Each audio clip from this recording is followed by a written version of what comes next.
Welcome to the Genius Factory. Enjoy the video. You start by getting both devices ready. Make sure the TV is powered, on the correct HDMI input if using a dongle, and connected to Wi-Fi.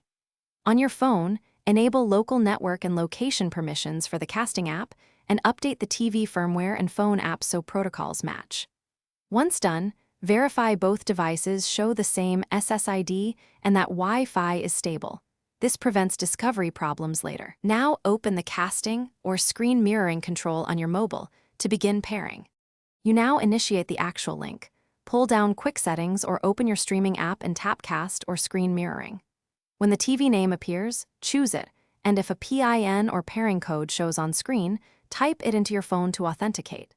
For wired connections, use a certified USB-C or Lightning to HDMI adapter, plug it into the TV, and pick that HDMI input.